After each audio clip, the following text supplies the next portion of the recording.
Hello, beautiful people. Welcome to another edition of the Muneeb Show on a beautiful Monday, September 22nd evening here in Northern Alberta in the heart of oil country. Now, we're coming off of an incredible weekend in sports, obviously. First, on Saturday, we started with some college football, all day college football. Then Sunday, start of week 3. Well, technically the start of week 3. All day Sunday, incredible. Sunday night football.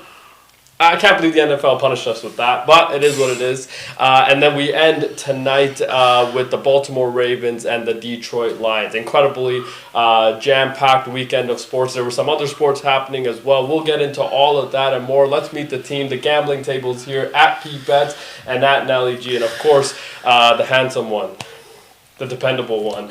Somebody whose team is playing actually tonight. We'll see what they are tonight. Coach Easy is here as well. The champions are playing tonight. Coach, what are you expecting? What are you looking forward to? The Detroit Lions coming off of a huge win. What are you expecting from your Baltimore Ravens this evening? I'm expecting a tight game. I think it's going to be a high-scoring game. I hope we can get the run game started a little more. I'd like to see Derrick Henry get the ball, get some runs, get some touches, get that going. I think Lamar's going to be Lamar. Yeah. And then we come out with the dub. Okay. End of the day. Okay. You come out with the dub. You're looking pretty good in the AFC, especially after some of the other things that happened throughout this weekend. But we are expecting a pretty offensive heavy game, I think. Yeah. Honestly, going into this compared to last week where the Browns held Derrick Henry to what? Yeah. Barely any yards. Lamar Jackson ran for 13 yards. 30 yards or so something like that, yeah. I can expect a big game from them. But that being said, it also turns out that the Browns are actually really good. Isn't that what we just learned this weekend? Is that the Browns? How about them Browns? Is I think what we learned. The Brownies were not browning. They were browning on actually the Packers is who they were browning on. One of your teams, actually, right? I know, it's such a shock too because we were like, the Browns are the Browns, and we were high. We were all high on the Green Bay Packers. Man. Yeah. We all thought after 2 weeks, we did say they were the flavor of the week. Yeah. We did think they were the best team headed into this weekend. For sure. But now it's looking like it's San Diego and the Bills. So hey, don't forget about the Colts. MVP. Yeah, don't forget about Indiana Jones. I feel like 3-0 as well. They still haven't faced tough competition. Whoa! Still the MVP right now. Have they? Well, the Miami Dolphins. Okay. How about the Denver Broncos? Yeah. How about that? They look like they just gave the Chargers they gave them tough out. Yeah, tough game. Tough out. Chargers won though. Yeah, by a touchdown. Field goal. Field goal. Yeah. Oh yeah, field goal. Yeah, Cam Ticker's the kicker, obviously. There was a theme that happened throughout this weekend that was just so beautiful. Obviously, special teams galore. Everything that was we thought was going to happen actually didn't happen. But a lot of the special teams plays were just so incredible. Obviously, that was a theme that nobody expected, but that's what it turned out to be. How many blocked field goals did we have? Honestly, it was absurd. Bro, there was 2 in the Rams game. There was, who else? What other game? The Browns had one. The Jets, had one. Yeah. There was, but there were some plays. That Rams game was back-to-back, I want to say. Yeah, back-to-back, two of them. No, they're all in a minute of each other, all the blocks. There were some incredible plays of football that was being made. What was your biggest, surprise, I guess, takeaway from week 3 Sunday football? I wouldn't say surprise, but I have a beef I need to address. Yeah, fair. I got beef with the Dallas Cowboys. Whoever runs the offensive plays on that team, I don't know if it's Shoddy or if they have their own offensive coordinator, need to be fired. Yeah. Defensive coordinator, I don't even have to explain about that. He should be getting the hell up out of here. I got one more. Head coach of the Chicago Bears last year. And look what Caleb did to him. Yeah, he said it was a personal game for him going into Chicago, and actually it was personal for Caleb, is what it seemed like. It's personal for me now. Why the hell? Please explain to me. Why the hell is CeeDee Lamb lining up in the backfield when Javonte Williams is averaging 7.6 yards per carry? The backup Miles Sanders is averaging over 4 yards per carry, but no. We want to have our best receiver lined up in the backfield, getting injured on a fucking rush. Like, tell them, Deli G can coach better. Well, coach, we gotta get our best players the ball somehow. You know, they thought that was the way to get them. You could run a screen. You could run anything. A drag route, a crossing route, anything. Yeah. No, I want him in the back. Like, get Bro, out. All of them fired. How I'm are coming those for all Excel their sheets jobs. holding up, bro? Those Excel fantasy sheets, bro. How are they holding up? They didn't incorporate that. They didn't incorporate injuries. All in the red, huh? All in the red, bro. Well, they didn't account for potentially your best option on offense getting the ball in.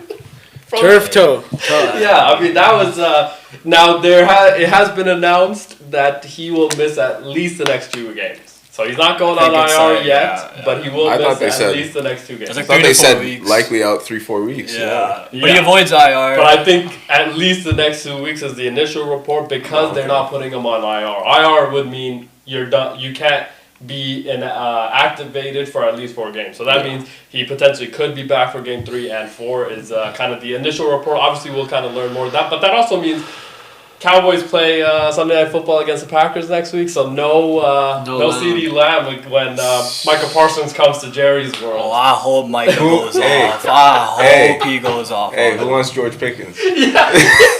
George Pickens value through the roof right now. Let's go. I'd rather have Jake Ferguson. I think I got him in all 3 of my leagues, actually. How about Turpin? I think his value also feels like through the roof. I would say, watching a little bit of that game, Coach, I want to get your thought on this. Was this game about the Cowboys, or was this game about Caleb Williams and the Chicago Bears? First win of the season. First win of the year. First win of the Ben Johnson era. I think it's Caleb Williams. First game without a sack. Yeah.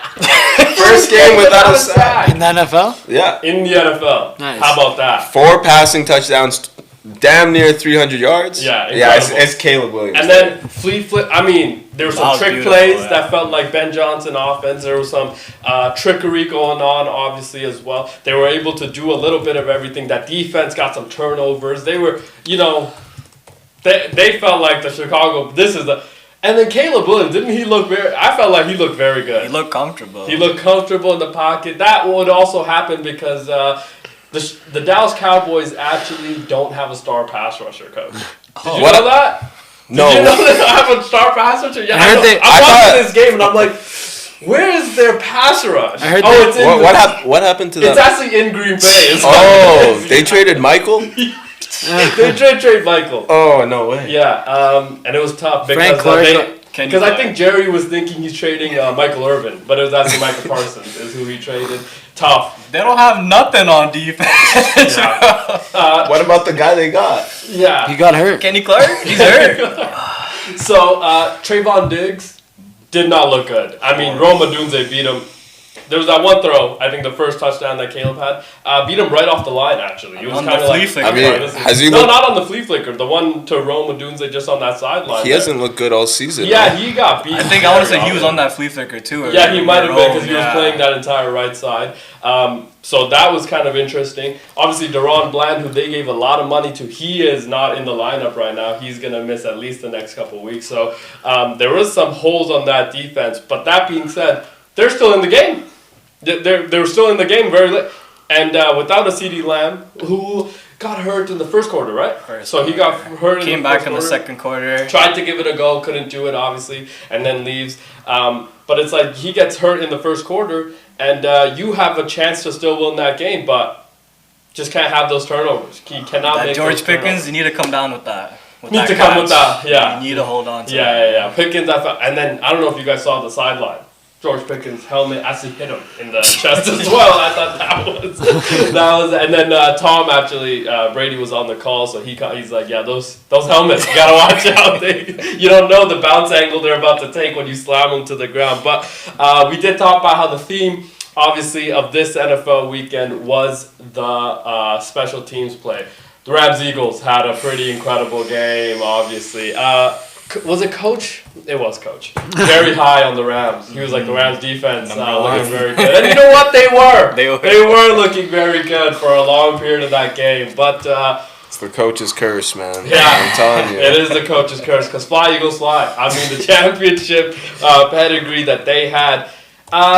I'm still starting to. I'm still not understanding how we've gone through 2 games and then first half of this game where they refused to throw the ball. It just felt like, I'm sorry, what? We're not gonna get AJ Brown the ball. We're not gonna get Devontae Smith the ball. It's like it's just a Jalen Hurts, Saquon Barkley show, and it's like this is a very interesting. This is a very interesting offense that you're trying to run. Obviously, they go down very early, but coming out of the half, 7 to 26, I think was the score. So you're down 19, but it's like you still have the whole second half. So it's like you're still you get the ball first, can kind of go, and then they started throwing it to AJ Brown, and it's like, oh, we still have one of the best wide receivers in football that we completely forgot about, and I'm like, why haven't they been doing this the entire time? I don't know if you saw it, but there was a clip posted, I think, in the second half, early in this third quarter. Jalen Hurts went to the offensive coordinator, and he was giving it to him. Yeah. Oh, okay. He was giving it to him. He was passing. Okay. After that, they started slinging the ball, and the rest was history. Devontae Smith got tired. Slinging the ball. Well, maybe Jalen Hurts was slinging the ball to the offensive coordinator, because I think that's what was required for you to win that game. Obviously, it feels like championship teams know that they can do it. Teams that are contenders are still figuring out if they can do it. 26-7. Did have confidence that the Eagles were going to come back, even though on the other side the Rams looked very good. Obviously, Devontae Adams looked good. Puka is YR1, baby. Unbelievable wide receiver. Kyron Williams looked very good. And that defense, man. Byron Young, Braden Fisk, Jared Verse, Nate Landman. They are able to fly around and do a lot of a bit of everything on that defense, but. That's not the way it ended. Let's roll the clip on the Eagles and the way that game ended. Do you have that clip for us? Okay, this is gonna be. The way that this game ended. Insane. 2 Georgia boys are able to make 2 incredible plays. First one to set it up. Second one to eventually win the game. Now, the line was what was the line? 3.5. 3.5. 3.5. 3.5. Bad beat for the Rams. That was really, really They tough. covered though. No, they didn't. Eagles 3.5. Eagles won. Eagles won because of the touchdown. Oh yeah, they scored a touchdown. I forgot he scooped and scored. Yeah, we're about. I would have necked. And if I bet the Rams 2 blocks to lose my bet. You have it from the start. I thought it was moving fast. Jordan, we have to also give a huge shout out to Jordan Davis for the way he was moving on this play. It was just one of the most incredible. Oh, dude, tough look for Sean McVay. Did you see the close up of Hurts while the guy was running? Well, he said Stone Cold. Because he knows he played like crap. No, he said after the game, I knew those Georgia boys were gonna make that play. And they did. He was all for him in there. Yeah. He's playing from the start again. So he comes in and just snatched out of the air pretty much. And then the big man, scoop and score. It's 300-pound man. oblong ball. He actually picked it up on the bounce. Incredibly athletic play. But Jordan Davis, man, what a way to win the game. What an absolute way to win the game.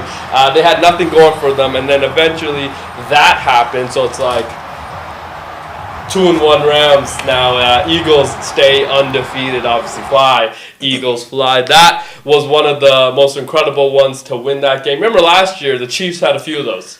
Yeah. Few of those moments where block field goal to win and things like that. Didn't know if that was going to happen again. Also, Jordan Davis, 6'6", 350, I think, or something like that. Jalen Carter, 6'5", and around the same weight and things like that. So Jalen Carter actually got the first field goal block with 3 minutes left, which would have put them up as well. And then Jordan Davis gets a game-winning one. So it's like maybe they're able to.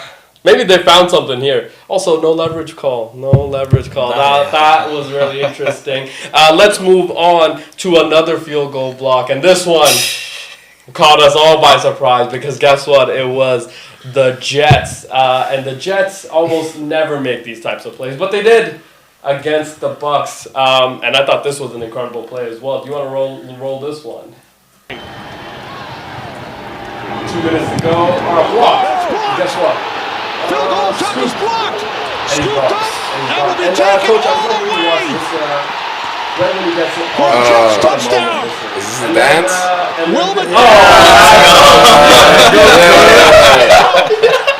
Nah, premature though. What an incredible play. Now, obviously, immature is a crazy word. I love that moment. Premature. Premature. Very premature. Now, it was funny that, speaking of premature, under 2 minutes, they thought Baker Maker, touchdown Maker, is not going to go down and score the football. And guess what? He did exactly that. And those jerseys, too. I mean, come on. It was expected. It was expected. Like, in those jerseys, they're not losing. Like. That was incredible. Obviously, I love what the Bucks are cooking right now. I mean, 3-0. Guess what?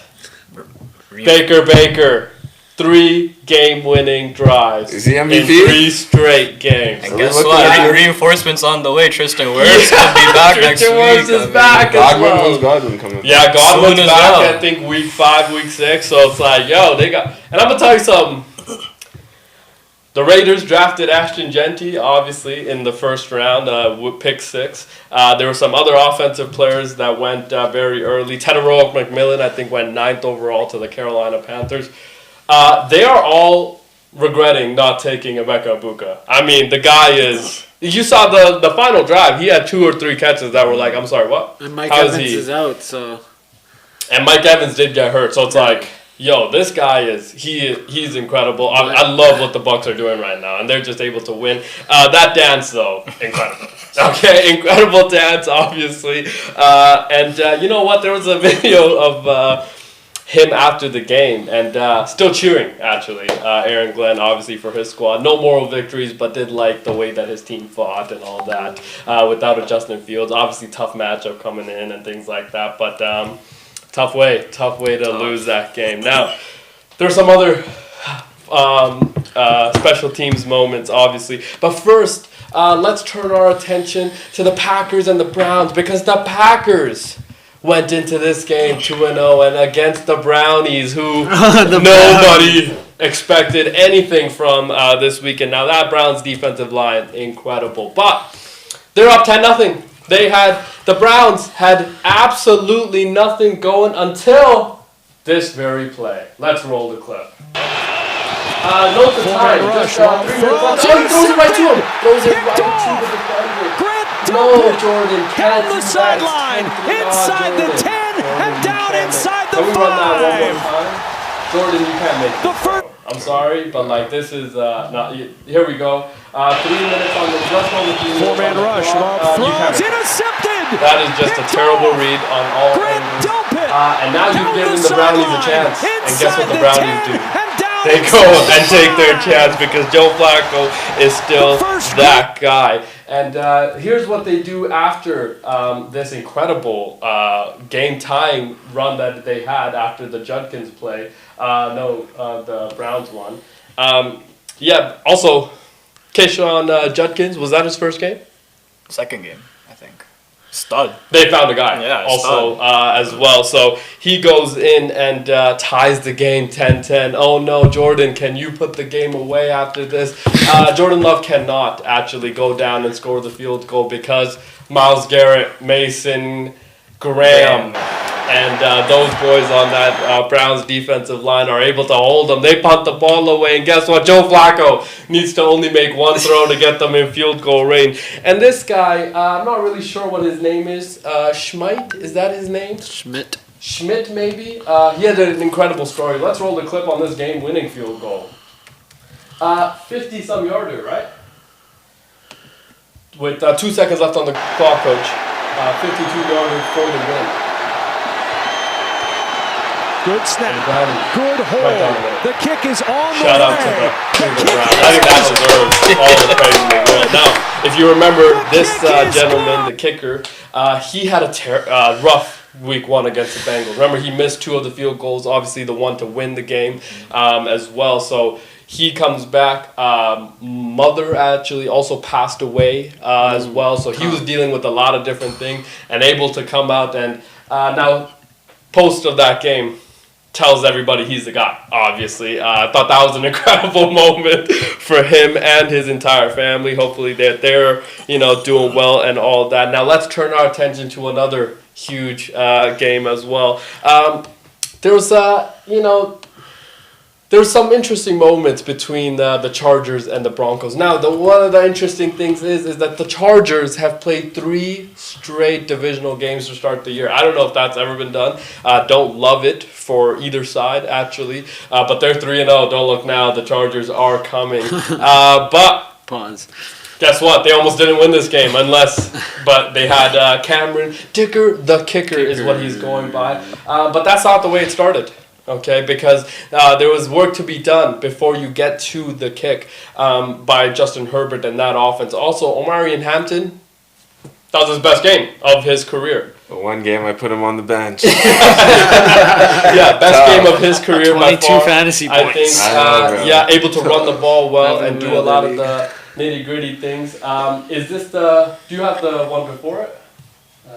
The Herbert? Yeah, the Herbert one. Herbs. Yeah, let's get Okay, alright. let's get the Jay Herbo, baby. Okay, let's roll this. So, Coach, this is Justin Herbert. Oh, he gets that. No, he doesn't get that. This was his. Boom. Ian Allen. Oh, touchdown. Bro, I replayed. Like, I replayed by myself. I'm like, there's no way. Just under 3 minutes. Okay, so they go tie that game, and then guess what? Bo Nix gets the ball back. You have a chance to go down and win the game with the game-winning field goal. They're unable to actually move the ball. Bo Nix missed some throws, I thought. He played well in spots, but, he had people wide open that he missed. Unable to layer some of those throws. He, again, did play well in a lot of different spots and was able to make all the right throws and things like that. But I felt like he did miss some of the key throws to get them in a position to win. But then we have, obviously, the game-winning Cameron Dicker, the kicker. Interesting stat, Coach, about this guy. Most accurate kicker ever. 94% in what? Let's roll the clip. No, 95% in how many attempts? Here he is, right down the middle. Don't look now, Chargers 3-0. Whoa. And guess what? Jim Harbaugh, didn't he say divisional games actually count as 2? Yeah. Oh, no, it counts as 3 technically if you look at it. So, there you go. They're 3-0 against their own division. 9-0. Yeah, they're 9-0 according to the Harbaugh math that he gave out. So. Math is mathin', though. Yeah, math is mathin'. That was an incredible drive by them and a win, I thought, by the Chargers as well. But also, there's a conversation about, the Broncos getting a little bit heated. We'll see. I don't know. It might be a little bit interesting. Now, there's one game that I don't think got enough love. And there's one quarterback that I don't think got enough love. And that would be pea shooter Mac Jones. If you remember, that was his nickname by Rex Ryan a while ago. That was coined. Now, Mac Jones steps in for Brock Purdy, San Francisco 49ers. They go on to take on the Arizona Cardinals, obviously, in San Francisco. Incredibly tight game. Close. Tight game. Cardinals had multiple opportunities to put this game away. See those drops by Did you Marvin see those Harrison? drops? Don't want to slap our guy.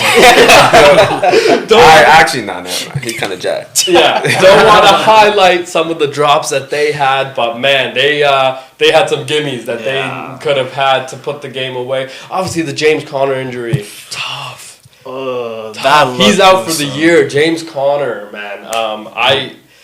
Gut-wrenching, obviously, for the Cardinals and what they were trying to achieve this year. They will probably need to fill some sort of... Yeah. Trey Benson, very Benson, good. Yeah. Trey Benson, very, very good player. I got him. I already had him on the team. Yeah, so he's going to have to fill in for that spot, obviously. But the Cardinals had so many opportunities to put the game away. I thought the Niners, Bob Saleh's defense played well enough in spots. But again... You make 2-3 of those catches or throws, it's like you have this game in the bag. They weren't able to do that. I want you guys to turn your attention to this one full minute clip, actually, of Mac Jones' full drive. This is one of the most incredible drives that you're about to see. Full 1 minute clip of Mac Jones' incredible game-winning drive. Here he is, second and 10. In a divisional contest Boop, today. 11 yards right there to start the drive. Backing That's up what he Brock does. Purdy. Mac Jones takes it again. There he is. Quick throw towards the That's another 10 yards right there. Because he just keeps... and then I want to say this is to Kendrick Bourne, 7 yards right there to Kendrick Bourne. And then guess what? Another 10 yards to Kendrick Bourne. Okay, this is just Mac Jones just pitching them. And then when all else has failed, you can always give it to this guy. Of course, that's Christian McCaffrey. And that's 20 yards right there to Christian McCaffrey. To set up. Watch the little screen route right here on the side to McCaffrey. You got to get guys out in front. Look at Big Brendan leading the charge. What a guy. Even Pooney. Incredible. Obviously, they cut Jake Moody. You remember, right? They cut Jake Moody to a game ago or 2 games ago now. So, and they go back to trying to do what he's done a half dozen times before and win the game with his leg. Game-winning kick on the line and right through the middle. Don't look now. The San Francisco 49ers are 3-0. Congratulations to the Niners. Big time win. Maybe Brady can take a couple more weeks off. Now, he could potentially, but Nick Bosa torn ACL. Rough. Moment of silence I think is required for how many injuries has the Niners incurred right now? 5. I think 5. It feels like 5. Yeah. Do you remember that graphic? I can't remember if it was like Bleacher Report Gridiron or something. They always do those fun graphics. There's a lot of those people in the hospital right now for the San Francisco 49ers. I think there needs to be a moment of silence for their entirety of their medical staff because they are potentially not going to have a job soon. Okay, moment over. Tough look for Get him out of here. But still 3-0, man. 3-0. How about that? Yeah. How about first in their division? Obviously, the Rams get a big loss. The Seahawks get a big win. But the Cardinals get a big loss. It's like, whoa. Are the 49ers inevitable? That's what it seems like. Seems like Kyle Shanahan's figured it out. He has figured it out. But you know what? We did talk about going into the year. Felt like Kyle Shanahan is kind of pissed off that people have kind of started to write him off. It's like, I'm sorry, what? I've made half the coaching tree that are head coaches in the NFL. How are you gonna tell me that I'm not doing a good enough job? But you know what? Injuries and things have started to pile up a little. Don't know how that's gonna impact their game. But there's one person that remains to be healthy on that team, and guess what? That's all they need. There's an interesting stat that I had. Christian McCaffrey, you guys know him, obviously. He is on pace to have the most touches ever in NFL history. In a season? In a season. That's crazy. Isn't that crazy? He's on pace to have the ball in his hands more than anybody else in the history of the NFL. And that is the recipe for success because Christian McCaffrey, I mean, running the ball, catching the ball, he had over 100 yards yesterday. It's like this guy is unbelievably good at what he does. And everything around him is, if this guy's able to stay healthy, it's a wrap. Yeah. It's like this guy's the most elite wide receiver on our team and running back. It's like, how are we... Yeah, I mean, fully healthy, I think he's the best running back in the league. And to be honest, it's not that close. You know what I mean? Like, realistically, it's honestly not that close. With what he's able to give you in all different facets of the game, it's like, this guy is unbelievably good. But on the flip side, the Arizona Cardinals not looking great. Because you remember last week, they almost lost to... The Panthers. And guess what, Coach? The Panthers had some interesting times as well, obviously. The Falcons. Oh! They put up a donut. To a divisional rival, Carolina Panthers, 30-0. And guess what? Kirk Cousins got in the game. It's like, this is. Yeah, he might have to start next week. Who knows? Well, Michael Penix and things like that, it keeps going. It's a good thing that you have a $180 million backup quarterback sitting in the wind that's still able to, go. So that was incredible, obviously. But there were some other incredible special teams plays, obviously. Let's go to one of the ones that, didn't get highlighted that much because guess what? It was a blowout. Let's turn our attention to Saints Seattle. This was an incredible game here. All the way back to his 6-yard 7-0. Gets the ball, 95 yards. On the return at the 20, right up the middle to the 30. My God, did you see that block? That block was so gnarly. And he's gone. 95 yards to the house. Let's replay that one more time just so everybody can see that block. That block was unreal. Set him up for success right there, dude. Is that Torrey Horton? Torrey Horton. What a day he had. What a day. But just watching.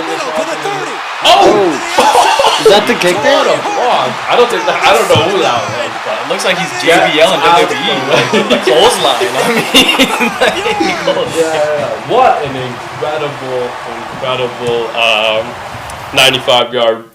Punt return touchdown. Now, that wasn't the only punt return touchdown that we had this weekend, which 49ers haven't had one in 10 years. Or sorry, the Seattle Seahawks haven't had one in 10 years. So, Saints, thank you, is what the Seattle Seahawks fans are saying. But there's another one that happened, and this was for the commies. Let's watch this one. Inside the 10, here comes a flag drop right away. And he just slips by, and guess what? The punter's the last guy left. No, can't get him. Call the punter. And gone to the house. He's gonna go all the way for a touchdown. Tough day for everybody involved with the Raiders, obviously, as well. But the commies, I didn't even get to see the block on the Saints. I was already tuned out. Yes. Yeah. Well, Saints had a tough day. Raiders had a really tough day. K9 went off for me. Yeah, but there was some and then obviously there was one player that had a really tough day, and that was CJ Stroud. I feel like he's had a really tough year. Tough time, actually. I saw this stat that you remember last year there was a big brother moment between CJ Stroud and Caleb Williams. I saw that stat too. Yeah, in that time, from that game on till yesterday's game, CJ Stroud just under 4,000 passing yards. Okay, 19 touchdowns. 14 turnovers. Oh no, 14 turnovers. Coach, that's not good. It's not a good ratio. In that time, Caleb Williams, just over 4,000 passing yards, 27 touchdowns, 5 interceptions. Don't look now. Maybe Caleb Williams is the guy. Maybe they switch. Maybe Caleb Williams is the guy. Space Jam moment. Yeah. I swear CJ's rocking that undershirt that Caleb was wearing. Yeah, so those... what an incredible weekend of special teamers. Shout out to the special teamers for this weekend, man. That was such a, incredible moment and time, obviously. I wanted to get to what was, there was something that you wanted to point out from this weekend that you really liked. Well, definitely not the Cowboys. I could say that. But sticking with that game, the Bears. They impressed me a lot. Ben John. They finally incorporated everyone, like Luther. Yeah, Burton, rookie, right? Yeah, they finally incorporated him. They had Colston Loveland, who barely had any targets the first 2 weeks early on. Yeah.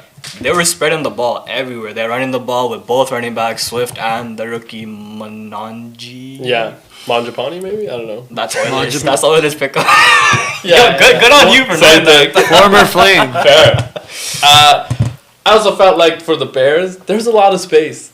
I don't know. I'm watching this game and I'm like, not only did Caleb have a relatively clean pocket, but it did feel like there was a lot of space, pockets of space that he was able to throw that ball to. So I was like, on the other side, what are we doing? Yeah, I don't know if it's like the immediate question we all had. Like, it was the Cowboys defense being bad. He wants his job gone. Yeah. Oh, defensive coordinator gone. Yeah. Offensive coordinator gone. Yeah. Owner gone. Whoa. Defensive coordinator Matt Eberflus. Obviously, he got hired from the Chicago Bears head coach for the last 3 years. Yeah. Comes in to be defensive coordinator with the Dallas Cowboys. Now, on the Cowboys' perspective, there were some I thought they were playing really well. They were able to move the ball up and down the field. Dak was able to throw the ball to all of his receivers. So the Bears' defense didn't look great either until it did. And it's like, they made 2 or 3 plays that were just too big to overcome, I think, as well. They got away from the run as well because Javonte was eating. He was playing really well in the first half. Yeah, very good. That's why I said they got a very cheap, healthy running back. Young too. Yeah, 25 years old. If you're able to kind of use this, now CeeDee Lamb being hurt is gonna be tough. Right, it's gonna be tough to overcome this. And I don't know if they will, to be honest with you. But we do have one of the plays from the Bears, flea flicker. I want to see how Trayvon Diggs just gets absolutely burned. On this one? Absolutely. And this is the one to Burton? Tyrone. This is the one to Rome? Rome. Okay, let's play this one. So here are the Bears, a little flip to Swift, trying to get a flea flicker. It's way up there. Williams recovers, throws a seed. Oh my God. It is caught for a touchdown. Luther I thought that was Burns big, first so in I'm the thinking about a league. different play. But regardless, every corner on that team just getting burned left and right. Yeah. It was, I mean, these were some tough moments. Do you also have the CeeDee Lamb injury? Because that was a very, very tough moment for all Cowboys fans. And for my fantasy team, like. Dallas Cowboys superstar wide receiver CeeDee Lamb suffered an ankle injury early in their game against the Chicago Bears. On the opening drive, Lamb was tackled by Bears linebacker Noah Sewell, and his lower leg got trapped under Sewell during the play, causing him to struggle to get up. He was helped to the sideline, where medical staff heavily taped his ankle. Lamb briefly returned for one play. Injury for CeeDee Lamb. I don't know if he's going to be able to come back. But again, Cowboys, feels like all this does surround them pretty often. That's a Cowboys thing to do right there. Yeah, they're 1-2. Yes. Yeah, because they lost to the Eagles week 1, obviously won against the Giants, and then they what happened yesterday against the Bears was very, very interesting. Now, speaking of the Giants, I don't know if, Coach, were you able to catch Sunday Night Football? It was a snooze fest, I won't be honest. I almost fell asleep. It wasn't that. Probably should have, actually. Bro, it was. That was a rough Patty's walk. my. That was one of the worst, like, footballs I've ever seen. Footballs? Like, just football, games, play as a whole. Yeah. It was, everything about it sucked. The Chiefs. Didn't we talk about this going in, actually? We're like, this is your Sunday Night Football game? Yeah. Giants and the Chiefs are not fun. They're not fun to watch anymore, okay? And the Giants make you want to kill yourself. Bro, Neighbors didn't get a catch till the second half, bro. He also didn't get any separation, which I think also needs to be addressed with a lot of looking the at things. Russ, like, he wasn't even looking at him. He would look at him for like 2 seconds and on to his second. No, Russ would throw range. those stupid passes on third. No, the Okay. ending of the forcing game was that. insane. Okay, he was trying to give out souvenirs. Yeah, but here's my thing, though, It's right? insane. So last week you go up against the Cowboys, right? You're able to push the ball down the field because A, you had some time in the pocket, but B, that's the strength of your quarterback. And C, that's the Cowboys defense. Okay, right? You go up against this team, which we know Spags' defense is going to be all very good. They're good against the Chargers week 1. They were good last week against the Eagles, right? Held them to, 20 points. And they were good. They were good yesterday. But it's like, you go up against this defense, your offensive line, besides Andrew Thomas, what is Russ supposed to do there? You couldn't really run the ball until Cam Scatterboo was, had to give him the ball. That was the biggest positive I think that came out of the Giants. It was like, had to get this guy the ball more. Yeah, way more. Way more, right?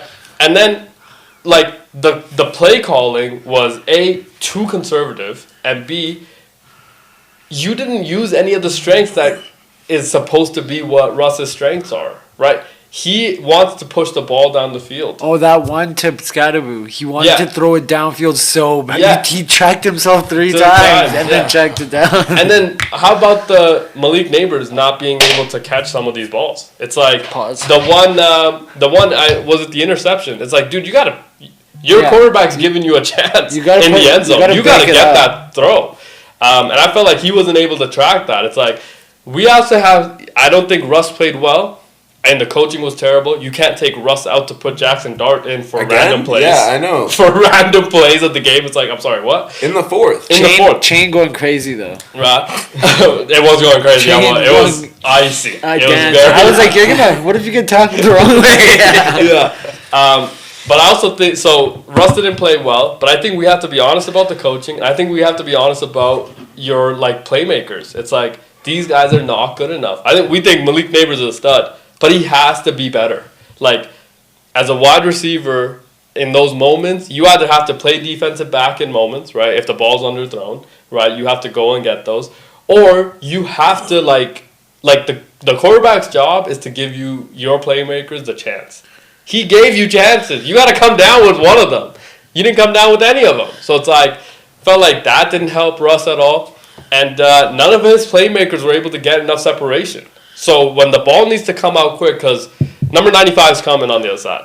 right? Number 95 is coming after you every single time you snap back. So it's like when the pressure was that much and your wide receivers are not able to get immediate separation, it is going to be hell in that pocket. I felt like nobody helped Russ in that moment. So, I feel like, he didn't play well, but it's like, as an offense, you guys are so elementary, and John Mara, I don't know if you guys saw it, there was a shot of him sitting in the booth, the owner of the New York, I assume he's thinking the same thing. It's like, this cannot be the team. This cannot be how we're coaching this team. And Chris Collinsworth, who Glaze loves Pat Mahomes, obviously. That was Mahomes. Remember, he mentioned how many times that they're very excited about Jackson Dart. Okay, what are you excited about? That he's going to get absolutely crushed right when you put him behind that offensive line? Right? Like, what else are we excited about? I think if you're the Giants fan, you're excited that you got Cam Scatterboot, and that's it. Yeah. Honestly, that is it. That guy's, he's a missile, dog. He's very good at what he does. Like, he's putting his helmet into your chest. Get out my way. Tyron Tracy got hurt as well, so it's like, had to play him a lot. He was able to obviously deliver a lot. Arizona State product, very, very good. Fifth in Heisman voting last year. So, bro, you hit pass and catch him. Yeah. He was very backflip he did too in that. Yeah, but how about the dive to get in? Yeah. Oh my God, I was like, dude, this is. Because, like, in slow motion, that looked so far away. I'm like, how did this guy even get there, So there was a lot of moments, I think, to take away. Also, I think the biggest play of the game was made by Pat Mahomes. When the backward pass, Isaiah Pacheco, might be cut, I think, also is one of the things that's coming out of the Chiefs fandom, right? I felt like that was a bad pass. It was a terrible pass. But tackle. But that happened, twice or three times? 3 times that game, right, where the backward pass kind of happened. But Isaiah Pacheco, in that moment, you have to get to the ball and not Mahomes, yeah. Yeah, but Pat, for him to rush over, strip and hold on to the football, that was a play of the game. Because they were able to score there, the game's probably out of hand there. You hear what Collinsworth said about that play? Oh my God! He was like, he's the only one on the field that knows that's a backward pass at this moment. He meant to do that. I'm like, what? That's what I was saying. Collinsworth, hilarious, obviously. Some of the things that come out on Twitter after the game about him, hilarious every as well. Game because it's like the clips that they get. I'm like, I forgot he even said that. But even in the moment, I was like, what? Or when Mahomes threw it into that pass interference, he's like, that was about 80 yards. And then they play the replay, and the other commentator, he's like, that was like a 60 yards. Yeah, but it just, that was a play of the game, for sure, I think. But I think if you're Isaiah Pacheco, that was not a good look. Okay? You gotta fix up bad games. You have to fix up 3 bad games in a row. Played better. Kareem Hunt gave you a little bit of a burst as well. But, we keep talking about what is the Chiefs' level of panic, right, going into Baltimore next week. Or they're at home. They're at home. So they play the Ravens in Arrowhead next week. But you're 1-2. Baltimore potentially on a short week too. As well. What are the Baltimore Ravens going to be next week? Champions. Okay, fair. It's 7-7 right now. Who scored for Lions? Okay. Jahmyr Gibbs and Derrick Henry have scored touchdowns. So 2 rushing touchdowns. Yeah. So it's like you are playing them next week, and it's like, I understand reinforcements are coming, but your run game sucks. Honestly, everything about your run game sucks. Travis Kelce has taken a regression, right? He got very heated against the Big Red. You saw that? I thought it was Big Red getting heated against him. He wasn't running the routes properly. I don't know if it was the route. I don't know. I wonder what it was. Because Big Red has always given Travis autonomy on the route running because it's like he can make something happen. Maybe it was blocking. I think. Be blocking. I think it was blocking. Running routes, injuring teammates. It could be. Yeah, it could be a lot. Yeah, Travis looks like a shell of himself. Yeah, that's what I'm saying. It's like I think Travis Kelce regressing hasn't helped the cause, right? Because this much too. Because you lost Xavier Worthy, who, like I said, going into this season, they knew they were going to be without Rashee Rice for a while, but Xavier Worthy was going to be their big guy. Thornton though has stepped into that role perfectly. It's that one big drop, and then the play later he makes up for it. I thought he was saluting our tribal chief. I was like, yes, that is the moment to do it, bro. That was perfect. What a throw. What a catch. What unbelievable catch. Both. What's wrong? No, nothing. I just said both and you just stared at me. Yeah, that was a great throws by Mahomes, back-to-back plays there. I mean, both catchable balls. Yeah, no, again, I think when you have 1-5 in red, you have a chance. So we never disagreed with that idea, but it's like he has to be that was best the Giants runner as well. That was the Giants. Yeah, whose frontline defense very good. Pretty solid. Brian Burns, Kayvon Thibodeau, Abdul Carter, and Dexter Lawrence played really well. Sexy Dexy. Can you do his dance?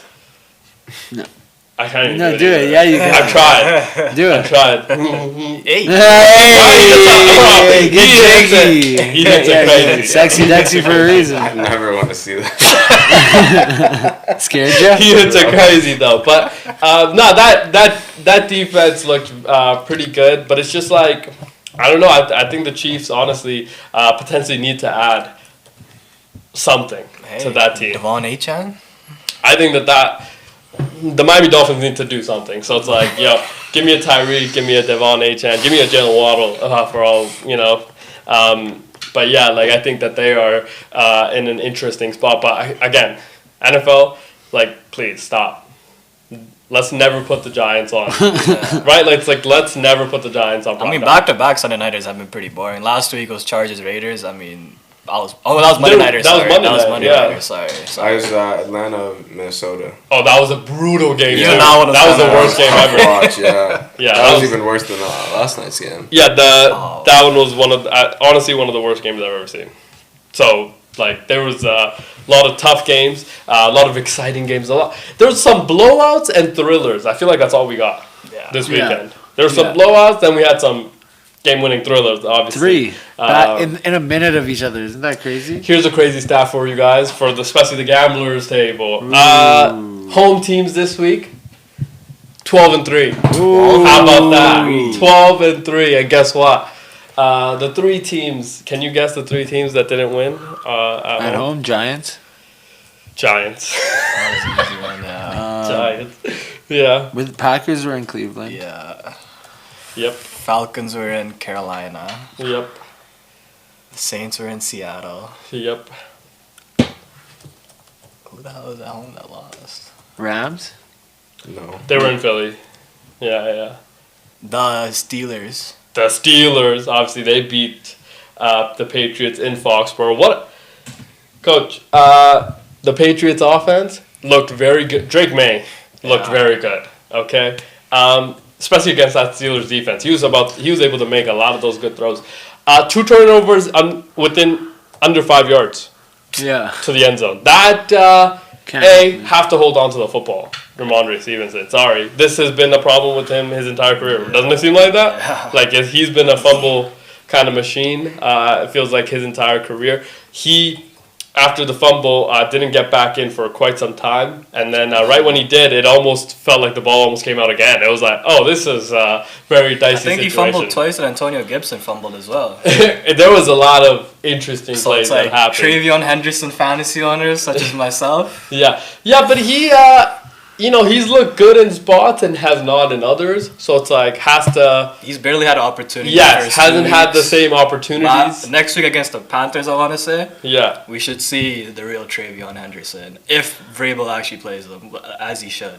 As he should. Yeah. But, it also, like,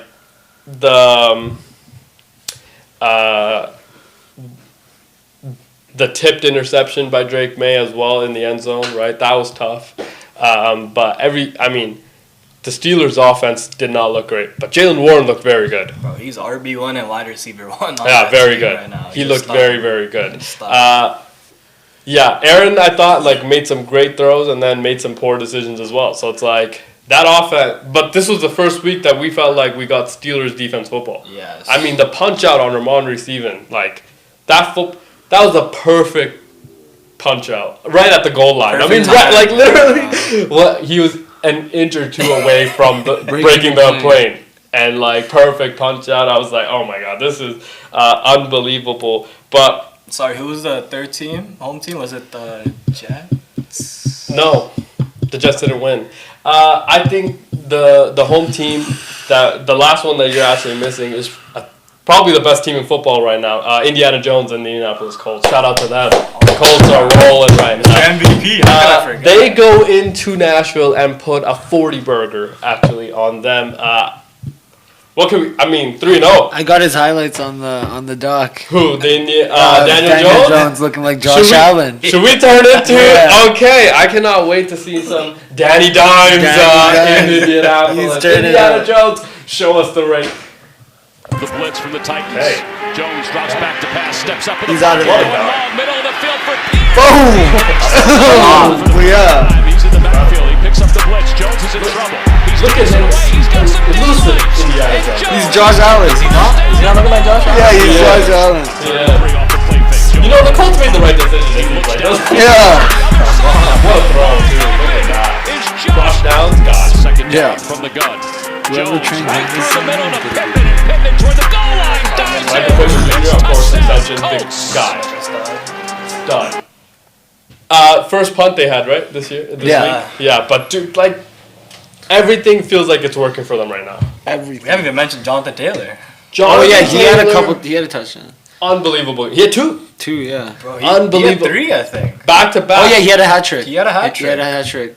I played him in fantasy. Yeah, he had 31 fantasy. Very good player. Back-to-back games of incredible. I mean, last week he accounted for over 200 yards on his own. It's like, I'm sorry, what? I saw that graphic come up. He accounted for 208. Everybody else accounted for 100. I'm like, I'm sorry, what? Whoa. One guy was accounting for 200? Damn, AR, your time is done. Doesn't it seem like that? Doesn't it seem? Pack it up, bro. Shane Steichen's offense, Lou Anarumo, obviously bringing him in from the Cincinnati Bengals defensive coordinator. So Lou Anarumo calling the defense for the Colts, and Shane Steichen, the offensive coordinator and the head coach. I mean, they were able to figure out. I mean, it's a good team, man. Don't look now, but maybe that's the blue in the Super Bowl. Maybe that is the blue in the Super Bowl. I just gotta throw it out there. I was the only one that took him to win the division. Fair. I thought Texans. I'm gonna be honest right now. Nope. I mean, it's looking like a blow. Yeah. It's looking like a blowaway win for them in that division right now. Because I'm gonna tell you something. The Jags, obviously, I picked them to win yesterday because we have to get real about the whole Houston Texans situation. It's getting bad. It's getting bad. Fast. It's getting bad very, very fast. C.J. Stroud hasn't looked great in moments. The Texans in itself haven't looked great in moments. DeMeco Ryans' offense, very undisciplined as well. A lot of penalties. Defense looked great, but it's like, CJ, like, you gotta start scoring. But it's the bad turnovers. It's the bad reads. It's the, he had a quote in his rookie year, which was arguably one of the greatest rookie years ever. There's not a defense that can stop a perfect throw. Because he was making a lot of them, right? In his rookie year, yeah. And he hasn't made a lot of them in his last year, plus this 3 games. So it's like, CJ, man, they start 0-3. Do you think the Texans thought they were going to start 0-3 coming into this year? They're back to the Texans that got CJ. It feels like it, doesn't it? Yeah. I just feel like it's kind of like the Giants. I mean, like, they haven't addressed their offensive line the last 2 years. They didn't star power. Last year, CJ was fighting for his life every single game, and hey, he still got a playoff win. Yeah. I mean, if you don't address the offensive line, you're not serious about winning. You're not serious about winning, yeah. And also, like, not enough weapons this year. So it's like Tank Dell, like, just feel bad since last year. Yeah, that's what I mean. So you don't have Tank Dell, but it's like, trade away Michi. I don't understand that. Yeah, you don't have stars winning right away if you're also not having a good offensive line. It's like, what? But also, CJ, when he has gone good protection, hasn't made the right throw. So it's like, it goes hand in hand now. I think CJ's got to play a lot better. And then the lack of a run game, too. I mean, Joe Mixon. Yeah. Nick Chubb looks like a shell of himself. He had one good game. Yeah, but it's like, again, that's what I mean is that, like, is he RB1 in your system? Because that's what he is being asked to do now, which is not the reason you got him. You got him to be RB2 because you didn't know at the time that Joe Mixon was potentially going to miss the entire year. Yeah. So it's like, again, there's so many different things that have happened in the Texans, but it's like again, I think CJ has to play a lot better for them to have any chance. But 0-3 is crazy. Now on the other side, 2-1 could have been 3-0. Jacksonville Jaguars. I saw 92 snaps for Travis Hunter. More defensive snaps than offensive. He only had, I think, 1 or 2 catches. Coach, I don't know. It's not a 50-50 split by any means, but we got 92 snaps of Travis Hunter this past game. I think he played more snaps than 90% of the league. So. Oh, sheesh. So he got a lot of work on that side of the football. But receiving, 1 receiving, 21 yards. Yeah, not much. Yeah. So are we just gonna give up and just make him a CB or? Again, going into this year, I was on the boat. Can't play my wide receiver too much. Okay, has to be a defensive back. Play him in packages on offense. That's it. Okay, if he wants to do both, which we would love to see as fans, right? But then you get diluted versions. And you get nothing as a whole then. Both sides, yeah. Right? It's like, what did you get out of either side now? Can't you just, like if you're only going to throw it to him once. Yeah. Right? Or how many targets did he have? He had 2 targets, I think? 2 targets. Yeah. Is that worth? No. It's not worth it. Yeah, it's not worth it. But here's the caveat that I think we have to remember. We just talked about CJ Stroud not having a great time. You know who else is not having a great time? Brian Thomas Jr. is not having a great time. And he looks like a shell of himself as well. It's like, what happened to this guy? I saw on X a lot about their offensive coordinator. 2 years ago, he was with the Seahawks. Yeah. JSN wasn't JSN. Last year with the Bears, I want to say, Rome Odunze. Yeah. He wasn't like this. Yeah. And then now, Brian Thomas Jr. last year had a great rookie season. They have that coordinator now. And look at him now. But what about the drops? Is he also holding his hands? I mean, right? You know what I mean? Trevor Lawrence isn't helping him with those Derek Carr-esque throws. I mean, so Trevor has thrown a lot of hospital balls. Yes. Right. But what about the ones that are hitting him in the chest? He's had 4 or 5 drops that are right in your chest. It's which is why they're 2-1, but they do not scare me. They do not. But they could have been 3-0. They could have been 3-0. Even if they were, still not scary. Yeah, they.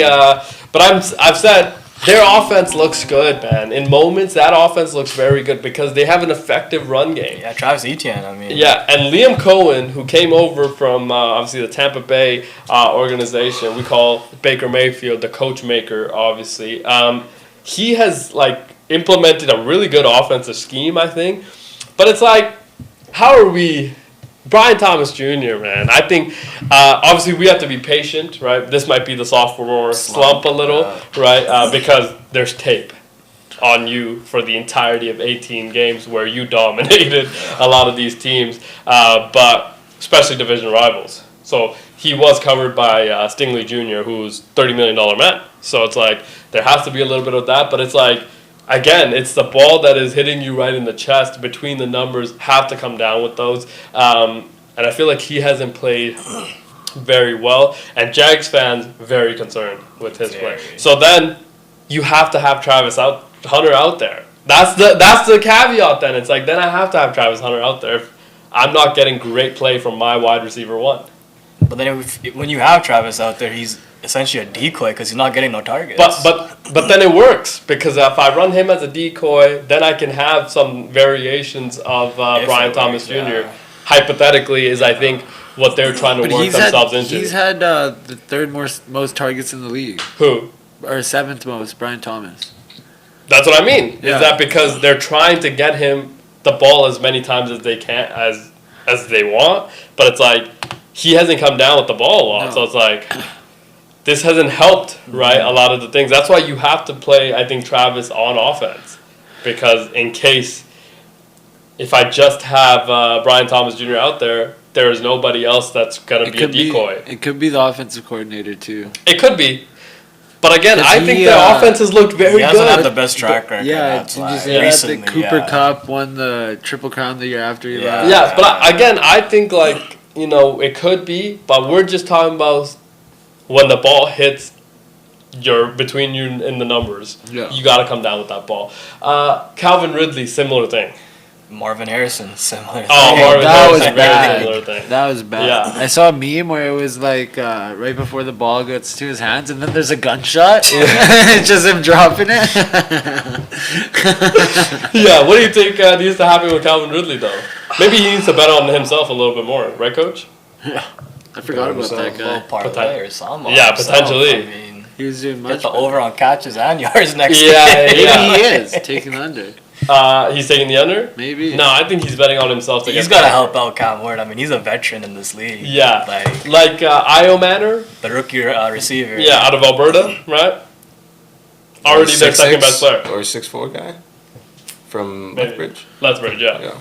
Yeah, he's already their second best player. Feels Yeah. like I'm like Tyler Lockett. I don't know how he's still in the league. It felt like watching that game. I'm like, I don't know how this is. Oh, she's still. Yeah, he's in Nashville actually. Wait, you actually watched that game? Bro, Crazy too. Yeah. gotta watch crazy. Indiana Jones. Obviously, look like Josh Allen. It's like this is the second coming of Josh Allen. You're not gonna tune in for that. Second coming. Yeah, looked incredible. We'll take a short break, and then on the other side, we're gonna talk about some college football. And guess what? WrestlePalooza was also on this weekend. We'll be back in a short few. See you in a bit.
Welcome back to the second hour of our show. Incredible first hour. Obviously, a lot of football talk because we had an incredible, obviously, week in football. Tonight, matchup, Baltimore Ravens, Detroit Lions to end week 3 in the NFL. The gambling tables here at Pete Bets and at Nelly G. WrestlePalooza, incredible this weekend. There's so many sports that were happening, but that one started us off on Saturday as well during the college football break. John Cena, Brock Lesnar. That was the very early match. I think it was like the second match that took place. It was the first match. It might have been the first match, actually, yeah. So that was something that we were tuned into. Brock Lesnar, still that guy. I mean, incredible flow. Incredible he's flow. Got hair now? Ooh, he's got a full flow going. Cowboy look maybe going. Maybe he's not on the roids no more. Well, I don't think he ever was because, you know, he's just 1% of 1%. I mean, he's just incredibly... Dude, the guy is former UFC champion, obviously, former WWE champion, former NFL player. I mean, he's done it all. It's like this guy is 1% of 1%. But what he did to John Cena was... I don't even know how to describe it. He hit him with 6 F5s. Yes, he did. That match for me was very underwhelming. And then he hit the referee with an F5 as well. I thought that was... What's an F5? His finisher. I can't believe you're not in touch with the WWE. Bro, this is Brock Lesnar. And then, you know what the crazy when John Cena did the You Can't See Me, it turned out Brock Lesnar could actually see him. Oh, really? Yeah, even though we couldn't. I lose him every time. Yeah, we could. The biggest surprise from that match was when Paul Heyman opened up for the Brock. I thought he was still with the bloodline and Seth everything. Rollins, yeah. On Friday night show, there was a segment where Brock and Paul Heyman ran into each other. Yeah. First time since their breakup. Yeah. And then Brock just looks at him and he's just like, we should talk. Yeah, there you go. We should talk. And then it goes to commercial, and then Sunday, this guy opens up. He said, oh my God. He's gonna Jack him go. Yeah, it was incredible because Paul Heyman, obviously the guy, he was... one of the GOATs of live entertainment. Is that the guy? He's like a Bruce Buffer kind of. He used to walk out with a cane and Undertaker? Yeah, that guy is Paul cool. Heyman, incredible, obviously, at what he does. He started it off, and John Cena comes in. We'll never forget, bright yellow shirt. Very bright yellow shirt. Never forgot the Fruity Pebbles comment by The Rock years and years ago. If you know, you know. That was one of the most incredible lines. And it just, the way that match was going, it's like, dude, Brock Lesnar he's so jacked. It's unbelievable how good he is at that.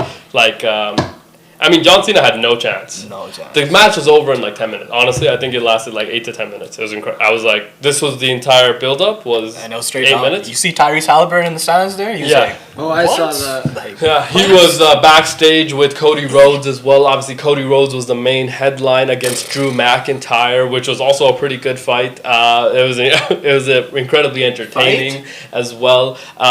Drew McIntyre came up a little bit short. He definitely had opportunities, right? But the ref obviously left the ring, couldn't get the pin.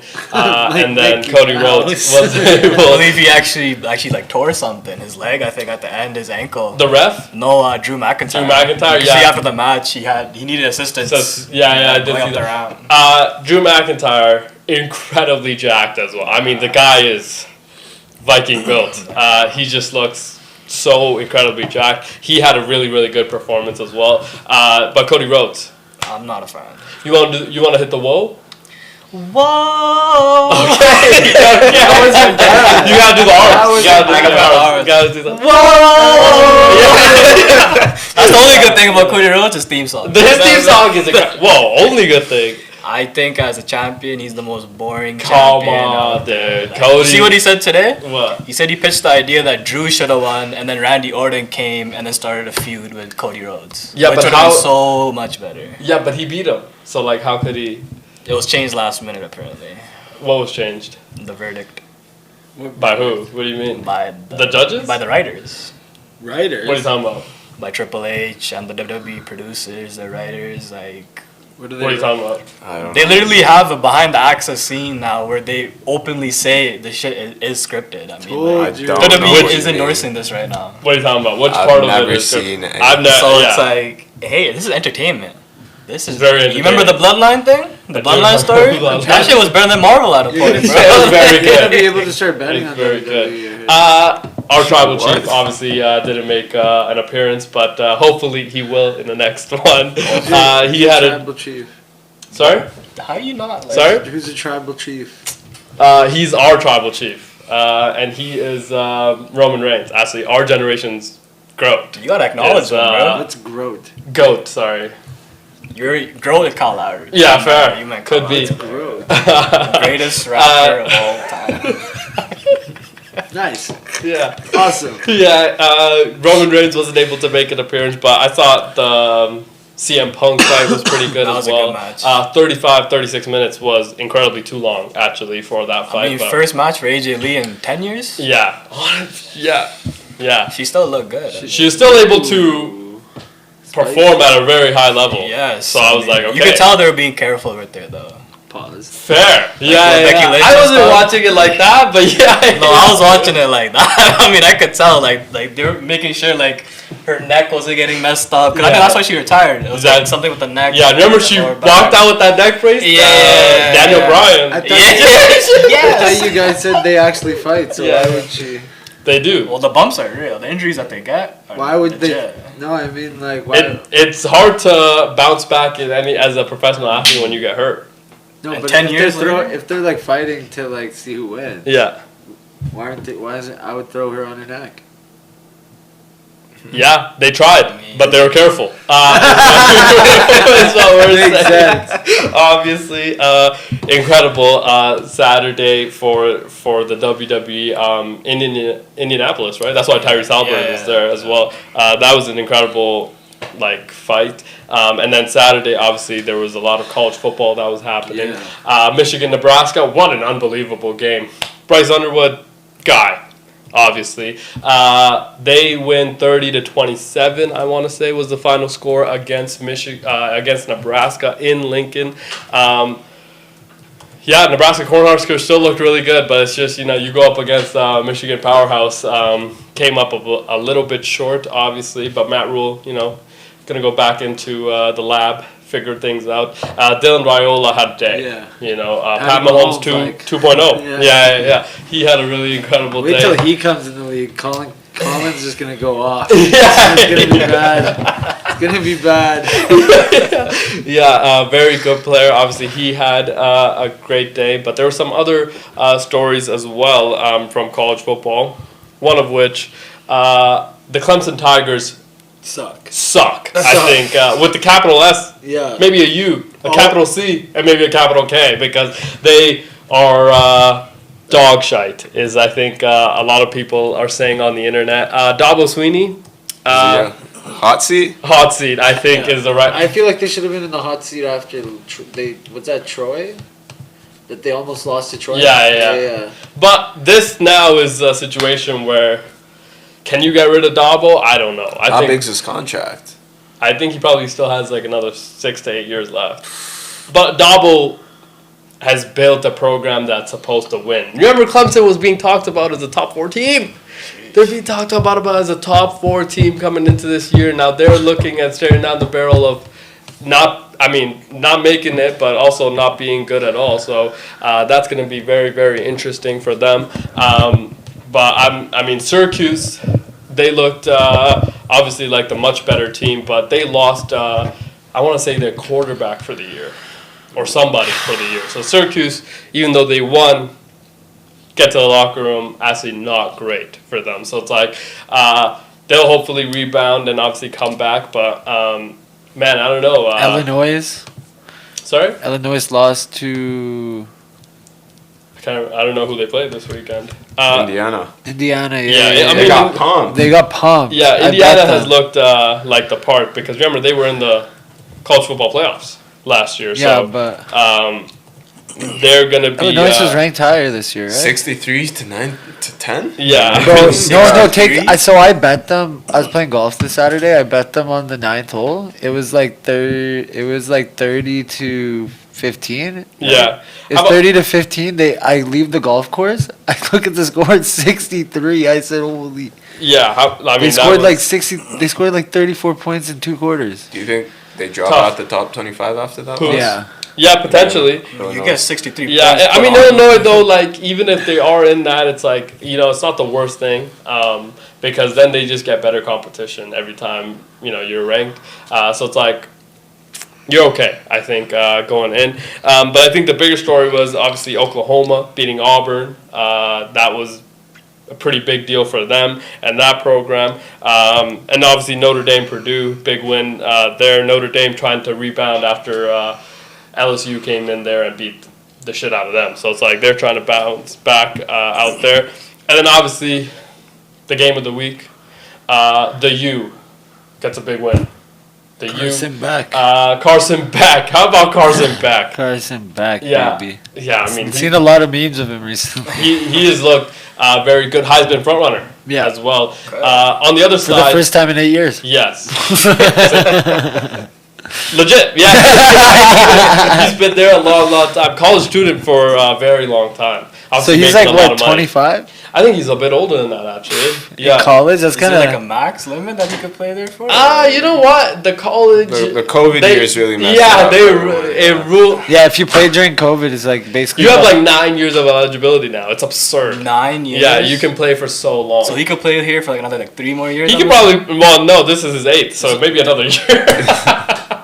Yeah. So you'll see how the draft stock's looking after the season. Well, the way he's playing right now, he's potentially going to be a top 5 pick. I think what a lot of the early predictions are. 26-year-old rookie, 27. Well, Michael Penix, 25, when he got drafted at number 8 or something like that. So it's like, I'm sure the Browns could use him. Yeah, I was about to say Brownies look like they could use somebody, but maybe Joe Flacco just got a huge win, so maybe not. On the other side, though, DJ Lagway for the Florida Gators, not great look on him. So Billy Napier, I assume, back in the hot seat or stayed in the hot seat. There has been a conversation that Urban Meyer potentially gets back into the Florida Gators camp, which would be hilarious because maybe he returns to kicking his players again. Remember, he was doing that in Jacksonville. In Jacksonville, I would too. Which was a hilarious situation, obviously. But yeah, man, college football has continued to deliver. I don't know if you were able to see Arch Manning, 5 touchdowns, but everybody's just talking about how he was flexing over one guy. And what was the school called? Sam Houston. Yeah. Sam Houston. 55-0 was the final score. Texas.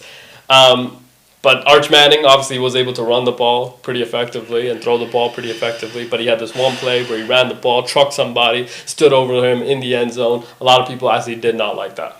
Yeah. Arch Manning actually spoke about it after the game. His mom did not like that either. So Arch Manning's mother? Yeah, so it's very interesting what does she look like? that happened, obviously. But college football has been very, very good. Now, there's some other sports happening as well. On Saturday, on Saturday, was it Saturday? No, it was Sunday. There's some cricket happening, which was a tough game. I mean, you guys made it a game, though. We're talking about the same thing right now. Yeah, I mean, we did try to, but I think it was a game until very, very early that it wasn't. You know what I mean? I feel like when the innings of the Indians started, the first 6 overs, it wasn't a game. I tuned in at the end where it's like India needed 10 runs on 18 or something? Yeah, something dumb like that. Yeah. No, it wasn't a game. It was very frustrating. But you know what the funny thing is? The conversation wasn't even around it, wasn't even about the game. It was everything else. It was everything else that surrounded the game. This isn't a rivalry, this, that, and the other. They've beaten us 10 times to nothing. It's like, what are we even, still talking about and things like that. Are you guys even playing still? I mean, yeah, and we've been talking about, you, as a Pakistani team, you go in with 0 expectations. Okay, nobody's taking you to win.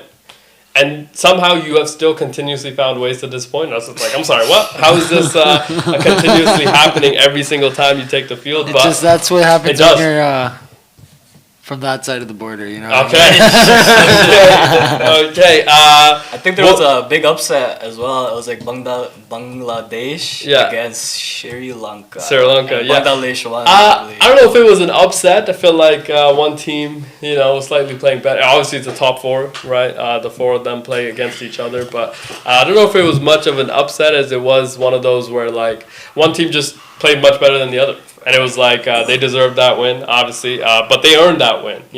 We don't like to use the D word in sports because Coach always says, you don't deserve shit. You got to go out and take it. And I feel like they earned a lot of those wins. Now, there's another sport happening on Sunday as well at 5 a.m. And that was, there's a sport, it's called F1. That's the sport where 20 drivers go around the track to find out which out of the three are going to win, actually. It's very interesting. On Saturday, there was an incredible qualifying and featured a lot of headlines, a lot of crashes as well. This happened on the other side of the world, Azerbaijan. It was in Baku, which is a street circuit, obviously, so it's incredibly tight corners and things. A lot of people are hitting the barriers and all that. Now, there was an interesting moment where, we talked about how the McLarens are very good, right? Oscar Piastri leading championship, obviously.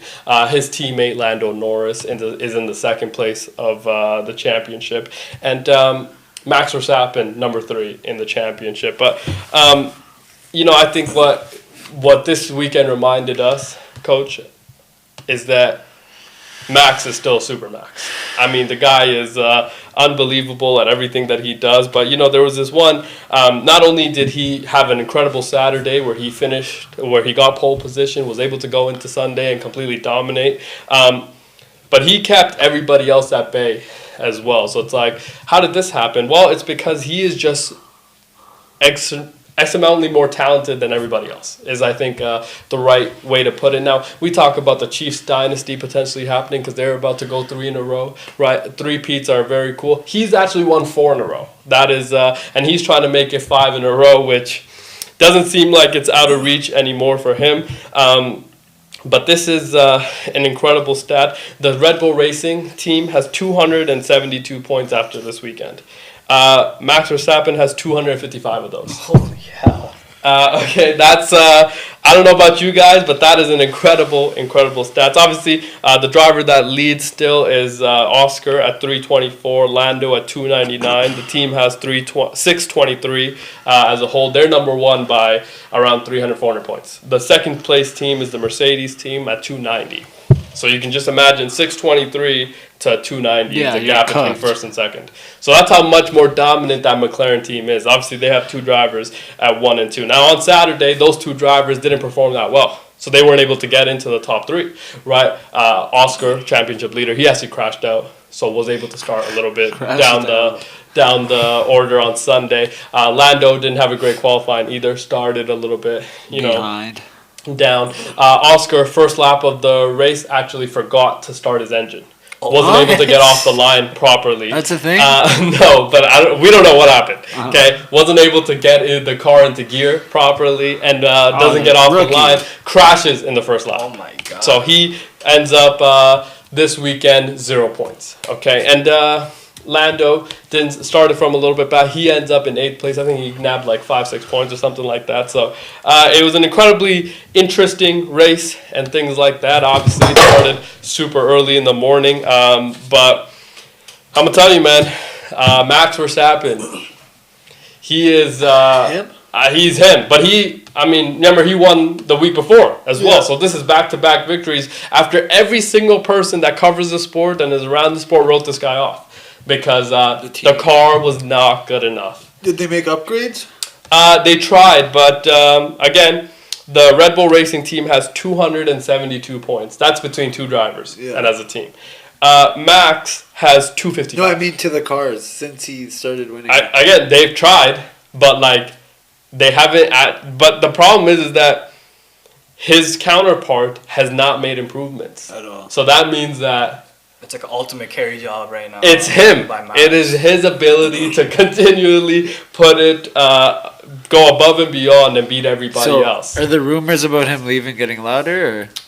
No, I think they've quieted down simply because, they fired, obviously, Christian Horner, who was there for 20-some years and led that team to 8 Drivers' Championship and 8 Constructors and things like that. So he did so much in that 20 years, built from ground up a Red Bull Racing team. And he was fired earlier this year, Christian Horner. So that was a little bit tough. But I think that the rumor started that, that potentially came from the Max Verstappen camp.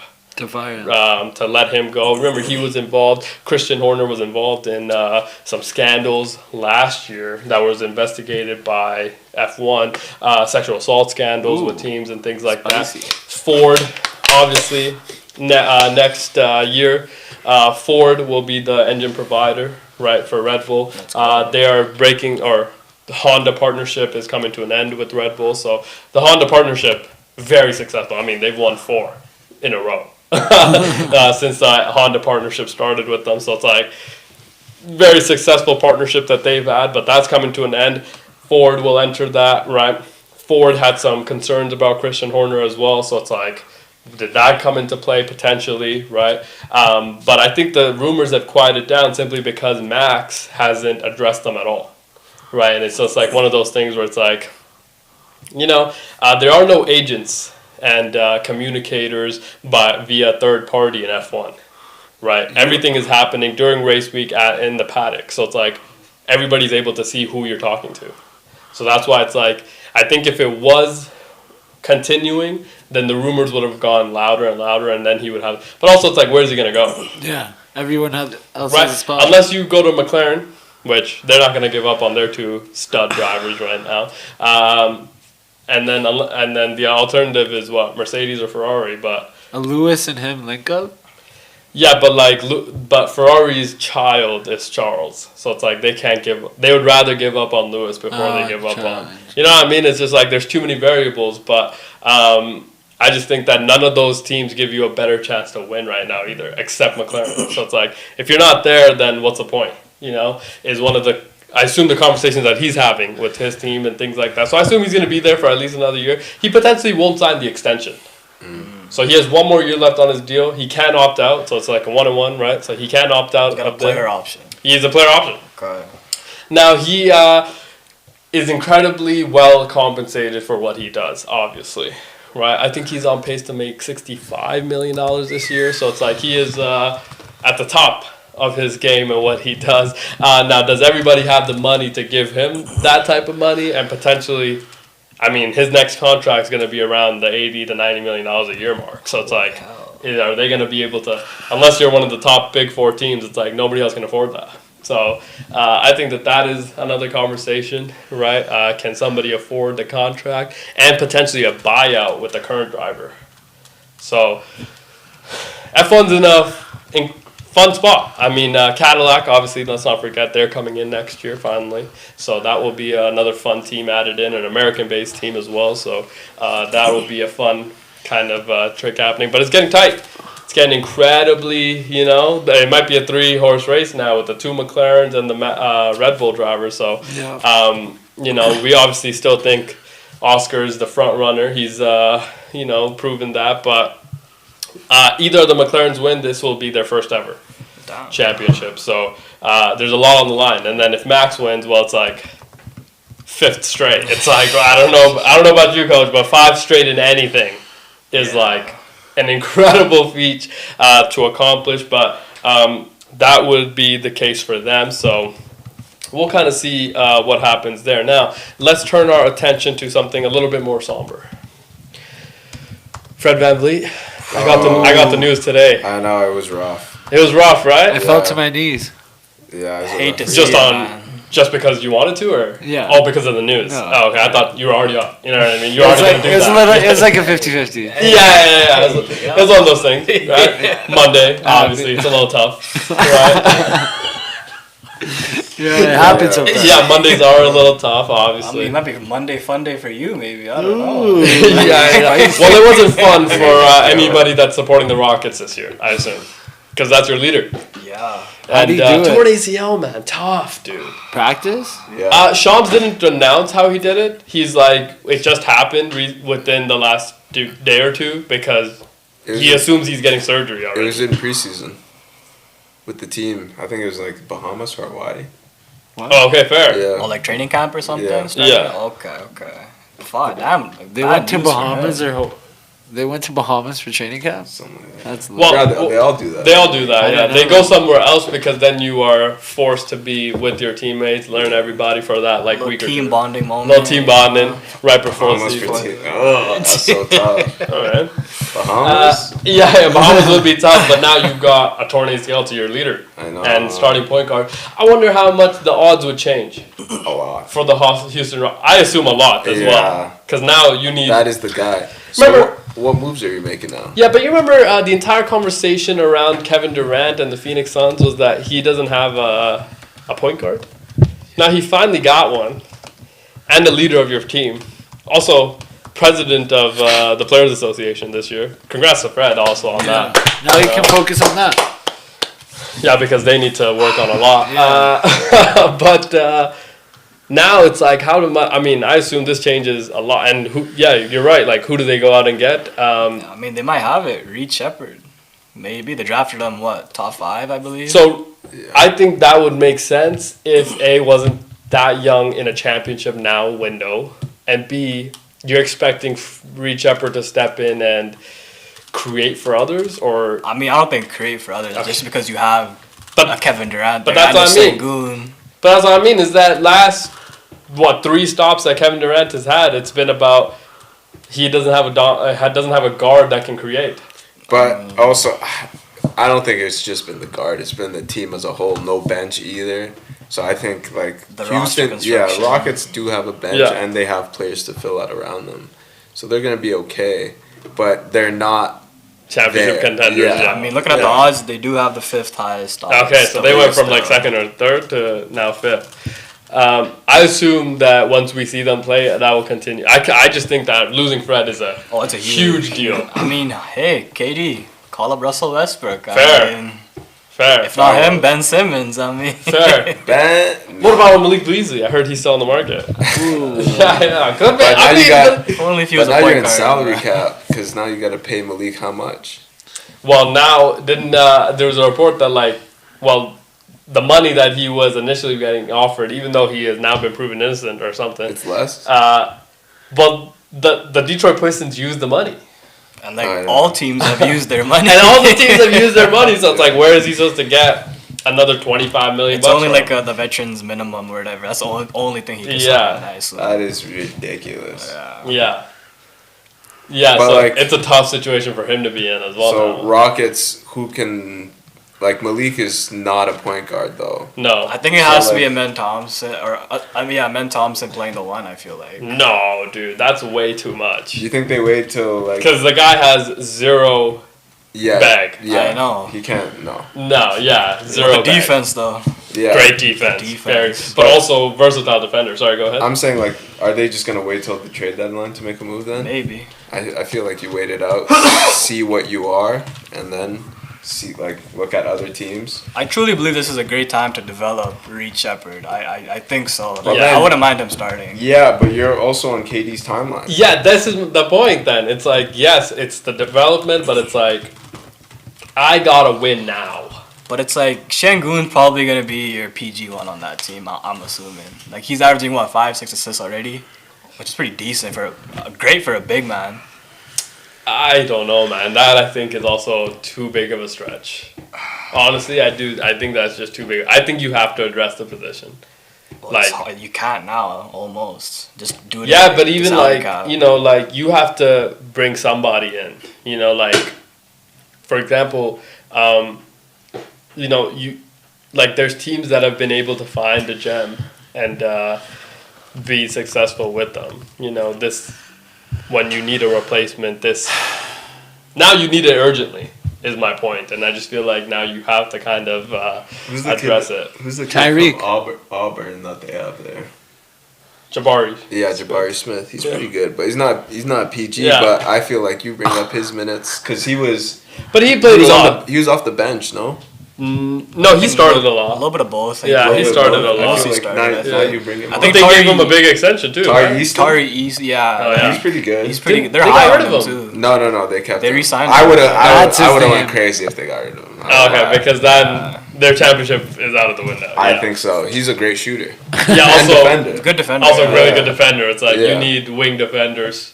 3-and-D, yeah. Yeah, You need that. especially in the West. It's Yeah. like you're gonna go up against, a lot of good wing players. You probably need to have this on lock. But again, it's just like all this injury happened so late into or so early into the year almost, right? Training camp is what, This pretty is much. it's like so. It's like now you are in a You very tough situation. think he makes it back for playoffs? No, done for the year. It's just too hard. Yeah. And I think the expectation. I think they struggle to make the playoffs. I wouldn't go that far. Honestly, I think that they Without- struggle to make the playoffs. Without Fred, I Yeah. wouldn't say that's a reach. Yeah, I think they'll still make the playoffs. Yeah. But I think it's gonna be a tough fight. I think top 6 is almost out now for them. Like I think before it was almost a guarantee. I think you lose Dylan Brooks, you lose Jalen Yes. Green, and you don't know how many games KD KD's is playing. good for. He's probably good for 40 games. Yeah. Or no, 50. Yeah, probably around that. He's probably good for 50 games.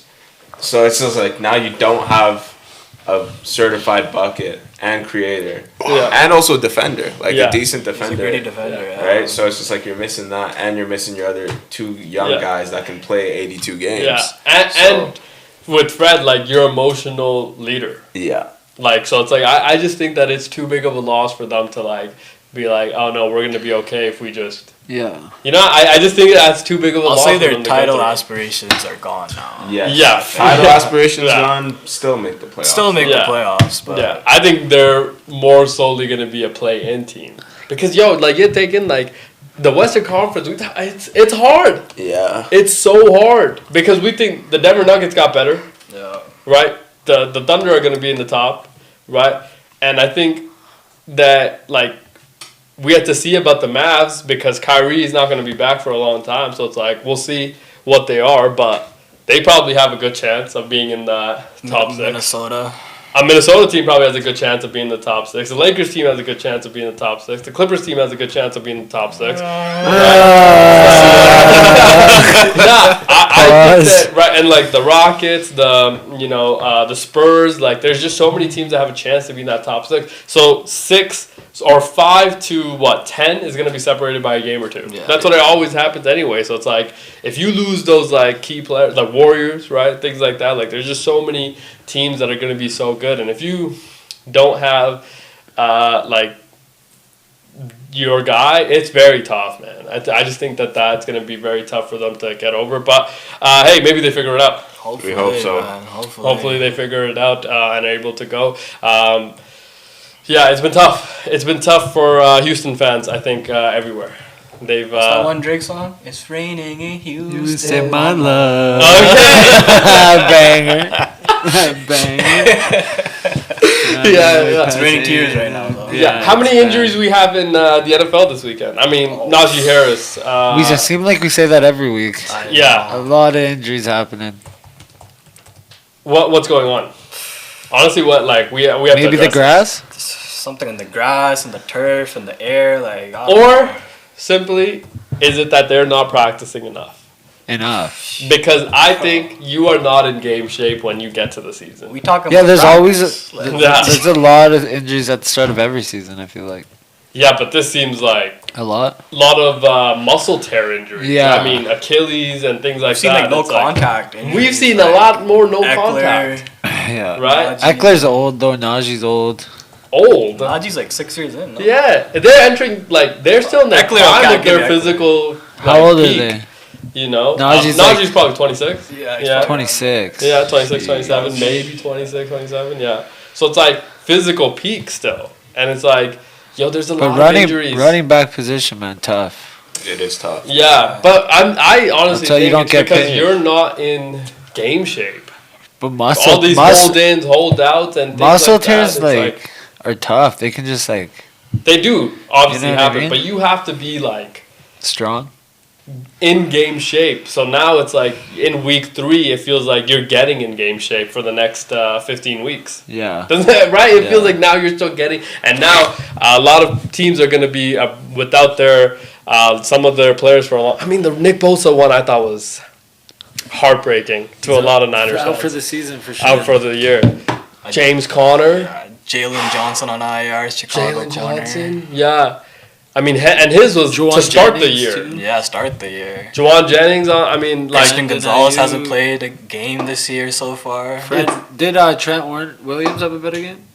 he's been in the lineup. Yeah. No, did he have a better game? Cause He did. Yeah, he's played much better after week 1. To be fair, Just that team alone, 5 injuries already on yeah, that team. and it's bro, what is going on? I mean, the quarterbacks, Yeah.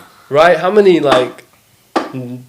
tough times that quarterbacks our have had. first round picks, Jaden Daniels and Joe Burrow. And Joe Burrow, and those were unfortunate. But I saw the Jaden Daniels one. I don't know if you guys saw it. Dan Quinn talked about it could be much worse than we initially thought it was. Oh, actually? Yes. What did he say? So I think he was out because of a knee strain or something like that. Something to do with knee. And obviously Marcus Mariota played fairly well this weekend, so potentially this is a thing where it's going to linger. Raiders. Yeah, that revenge too. game too. That too, yeah. But is this something that's going to be something that we can hold Jaden off from rushing? But it's he talked about how he's not actually doing that well. So it's this is something that could potentially be something that lingers for the entire season, is what he hinted at. Well, he hinted at that this could be an injury that lingers the entire year anyway. So even if he does come back, it's they should not rush him back. You're holding your breath. Because that's what they did know with what? RG3. Yeah, that's exactly what they did. That fucking fucked them. Yeah. Because I think it was the last week with RG3 rookie season. It was win and get in against the Steelers. And then he got the win, hit. but he was playing hurt. The hit, That ruined his career. Yeah. Then Captain Kirk was born. yeah. So I just think there are a lot of tough injuries that are happening all over. It feels and every position. Doesn't it feel like that? Yeah. It feels like every position is having major injuries, and it's bro, how are we? This cannot be again. We had this happen 2 years ago, and it feels like last year we're very good. This year again, now we're back into the same, kind of carousel of having long-term injuries. And I mean, just the Xavier Worthy one, going back to the Chiefs, it's dude, how long is this guy gonna be out for? Honestly, though, because how long can they really survive without him? I mean, I think he was close to returning the last 2 weeks. Yeah, but then they said that he actually is not that close. I could see him coming back next week. Has to, dude. Has to. Like Big this game. is, yeah, big game, man. Big game against the Raiders. So it's we have to see them. Oh my god, dude! I just hate injuries. I hate injuries, and I feel like every time it happens to somebody that's like CeeDee Lamb one, Tough. I'm so happy he avoided a catastrophic injury. Because you remember, was it 2 or 3 years ago? Similar, is almost exact same hit, broke Dak Prescott's ankle. Almost exact same picture frame, right? And it was that was done for Dak. So it's with CD, just holding your breath. You're damn man, don't get hurt, And same with a lot of these wide receivers. It's they're starting to take a lot bigger hits, but it feels getting hurt a lot more in different ways. It's this is not, and also, and let's just be honest, quarterback play, not good. Yeah. Nobody has had stellar quarterback. Danny Dimes, very good. Jones, come on. Right? Josh hasn't turned the ball over, hasn't needed to be Superman either because the run game very good. Right? But if you just watch most games, it's quarterback play has not been great either this year. And it's we say that every year. It's on any given Sunday, the NFL struggles to put out maybe 6 good quarterbacks. Honestly, though, it's I'm what is this, dude? Every time we watch it, it's an absurd situation. Speaking of which, Jake Browning, is this his second game? Technically second game? 1.5? Leads the league. His last game, too. Yeah, leads the league in interceptions. You think they're going to trade for a quarterback? Well, I can't remember something that you posted that said Jake Browning actually knows the system better than Kirk Cousins. Yeah. Yeah, that might be true. Where has that gotten him? I know. Yeah, we big fans of Jake Browning. Hope he does well and all that. But it's like not good for Jamar Chase, T. Higgins, Chase Brown. Not good for them. He only scored 10 points. Barely. Yeah. You barely got to that. So it's like this is not a. The Vikings defense scored more than them. I mean, like 2 touchdowns. Isaiah Rodgers, 2 tutties. Former Bengal, I want to say. Yeah, 2 touchdowns for him, and it's like, bro, what are we? Brian Flores' defense looked very, very good, but like Carson Wentz, you didn't even have to go through the Carson Wentz experience because they didn't even get the ball that much because the defense played so incredibly well. So it's like, I don't know, man. Kirk Cousins also got into a game, so it's like if you're one of these teams, right, that's potentially on the fence there. Yeah. It looks like you want to make a decision on Kirk Cousins. You see Kirk and Andy Dalton talking after the game? Yeah, did see that. Also, Atlanta, I thought, put out something that they would be interested in getting rid of Kirk Cousins if the right buyer and situation comes along. Oh, yeah. I think I've seen that too. What they say? So if it's the right price, then the Atlanta Falcons are ready to move on from Kirk Cousins. But mind you, I seen that before Sunday's game. Yeah. So. Yeah. Now speaking of Atlanta, they lost 30-0, right? They actually fired their wide receiver coach. Oh, actually. Yeah. So they said you're not, which. Shouldn't be clapping for somebody's job, but 30-0. I feel like 30-0. Just like you said with the San Fran staff. That being said, 30-0, but it's like you fired the wide receiver coach. How does that? Oh, was it his fault that Michael Penix was throwing those? I don't know. Was it his fault that he was throwing it to the opposite side? Maybe they weren't running the right routes. Fair, but it's like, was it his fault? I mean, were they not running when you won the 2 games? Or the one game, I guess? The one game. Yeah, were they not running the right routes then? And like you just decided to keep him for a while? Yeah. It's like this feels so early in the year to make that decision, though. Maybe they have a guy who knows in mind. Yeah, in mind, and the coach is just waiting for this guy to mess up so they can make this decision go and feel better about themselves. But maybe that was the case. But I just thought like 30-0, dude. How can you put up a donut? In the NFL. Against the Panthers. Not even against a division team. Not even a field goal or none. Nothing, man. And that offense has weapons. You got Bijan, Drake, And London. you just released Young Wei Koo. Yeah. Who? Koo was cooing for a while there. Remember that 2-year run that he had, and we didn't even get to see the other kicker because you didn't look good. Enough. Yeah, didn't look good at all. But I feel like if you're gonna give Kirk Cousins a chance, this is the time to give him a chance somewhere else. But where is that somewhere else? Speaking of somewhere else, I don't know if you guys saw it. Primetime Deion Sanders was on with Kelsey, Jason Kelsey and Travis Kelsey and their podcast, obviously. And he said that Shedeur Sanders is going to get a chance this year. Oh, actually. I don't know if you saw what Joe Flacco did this past weekend, but probably not saying that after that. No. I seen Sanders talk about how Philly called on draft night to Shedeur. Can't learn nothing on the bench. Could potentially. That's Jordan Love did. That's a Deion. Yeah, no, I'm saying, but potentially could at that possession. But I'm just saying, like, Joe Flacco is washed, dude. Like, let's just stop it. You know, I just watching some of that game, dude. It was so tough. It was so tough. He could not throw a 10-yard out to save his life, and it's like this is. But there's a lot of young quarterbacks that can't do that right now. Fair example. But you want to develop a young quarterback. Yeah, but it's like what? It's the Browns too. It's like your defensive line is arguably the best in football, right? Yeah. Their defensive line very good, and I mean they tried to triple team and do all these things to Myles Garrett. He still got to the quarterback. So it's like, you know, if they're able to kind of figure out their quarterback position, they're going to be really, really good. I told you, Mark Andrews. Is Lamar Jackson playing well?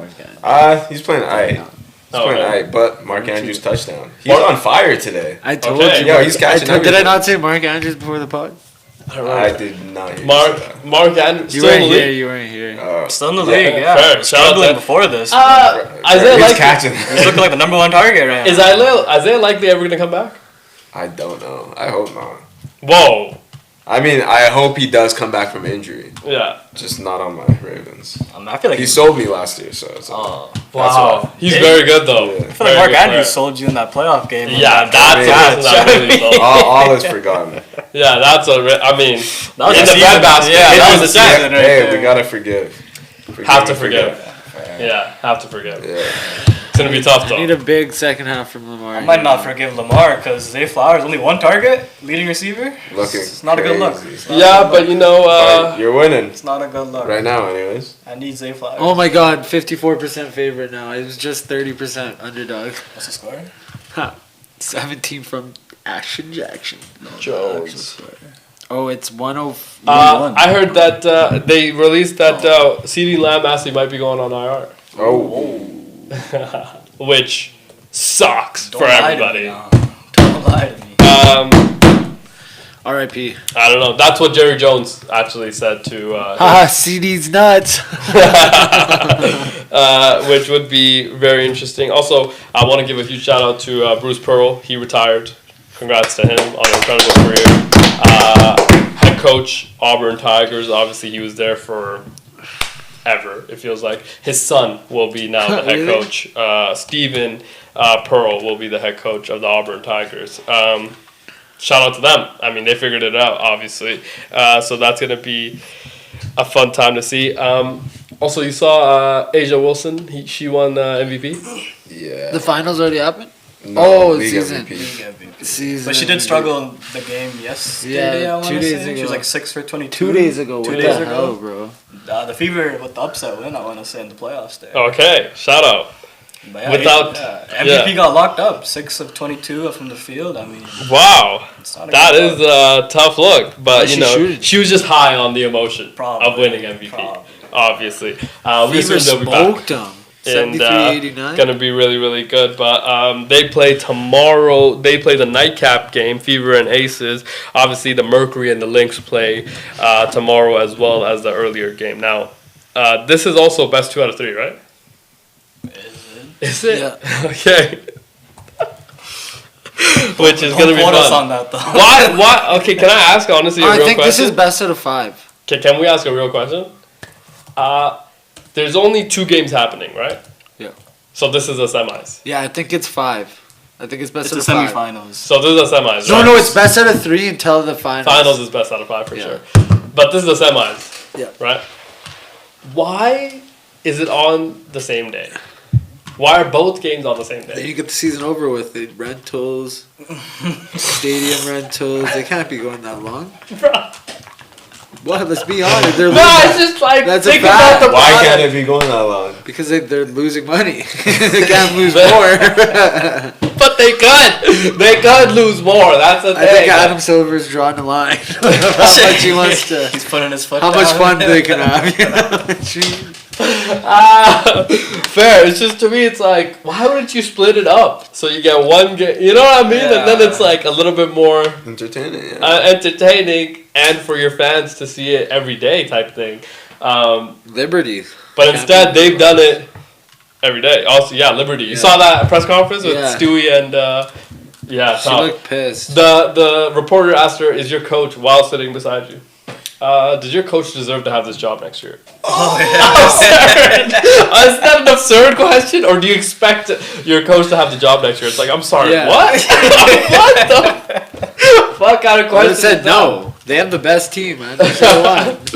They Well- lost to the Fever with no Clark. Yeah, tough. Or Sophie. Or Cunningham. so. Yeah, tough. Crazy question. Yeah, isn't that a crazy question? What would Slap you you do? in the face, yes. Fact. If I I'm could- the coach, I'm crashing out. right after your season just ended. But what your if season you're a just bad? You ended. knew you coached bad all season. No, I'm crashing But your out. coach didn't coach bad. They were the irregardless. number 1 team all year. Yeah, but first round exit. Yeah, but best 2 out of The same thing would happen in the NBA. Come on. what? If who's the number? If OKC didn't, Yeah. if they got bounced in the first round, They would have fired Dagnall. That happened like last year. Who got bought? Yeah. They went out like first, second but round. But would he have got... Okay, question. Or second round. No, I'm saying this year. Okay, question. No, but like last year, I'm they saying, were the best team in the league going into the playoffs. Okay, what about if this happened? No, or the year before, I mean. Yeah, no, but I'm saying coming into this year because now they know they can win a championship. Yeah, no, it wouldn't. No, a championship buys you 2 years, man. At least That's 2 years. true. At least 2 years. Because they just won a championship. Let's be honest. Tom Thibodeau, right? If he doesn't beat the Celtics and they lose to the Celtics, he still has his job. If they don't beat the Celtics. So because he beat the Celtics and lost to the Pacers, he doesn't have a job. Because they lost to them twice. But if he loses to the Celtics, he still has his job. Because it's the Celtics. It's the Celtics. NBA is weird. I've seen a guy win Coach of the Year and get fired right after. But isn't that a fact though, right? Like that's how it works. Is that because you lost to a team that everybody else thought was lesser than you don't have a job. But because if you would have lost to a team that's supposed to be a little bit better, the Boston Celtics, you still have your job because you gave them a fight. Which right? is because they gave the best team in the league a 7-game series. I think he would have gone fired regardless if they didn't make the finals. I feel like the players were not happy. Yeah. With I feel like the finals was the benchmark. I think the finals. For the Knicks? Yeah. According to who? Going Not the Knicks. Yeah. Not the Knicks. Going into the playoffs? Yeah. First year of Cat? Bruh, you are Thibodeau. You're the one making that call for Cat. And you're telling the GM, I want this guy. But first and he's year like, of Cat? I'll give him to you, but hey.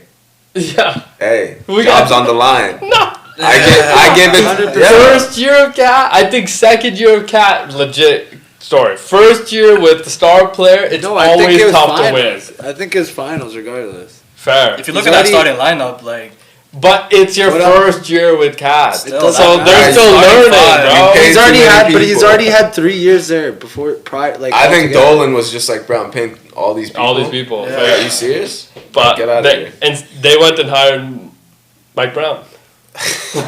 Well, he might play finals appearance though. They should have took the girl. Bro, if they get to the finals, I would be, amazed. I'm saying Mike Brown has a finals appearance. With LeBron? Exactly. He's J. Pedigree. It's pedigree, dog. Yeah. No, I would honestly, genuinely, I would be amazed if the Knicks were able to break through and get to the finals in any time in my lifetime, to be honest. No, this is the year. Especially this year. What do you mean? This is this year. Like, yeah, this is the easiest year for them to make it. Yeah, but Pacers also hurt. But the Cavs are a little bit better, right? I feel like the Cavs are a little bit better. Lonzo, right? Yeah, they picked up Lonzo. I feel like it's gonna be more of a dog fight though this year. Yeah. The teams are not as good. Yeah. But I still feel like it's very scrappy. It's really scrappy. I also think if the Knicks ran into Giannis, I think they're gonna struggle. Yeah, I think. You know what I mean? I think you see that Detroit team again. You're gonna struggle if you play Detroit again. Cat runs into Scotty Barnes. Okay. Yeah, we'll see everybody tomorrow. We'll see you tomorrow with more on the Muneeb Khan Show. Peace. Peace.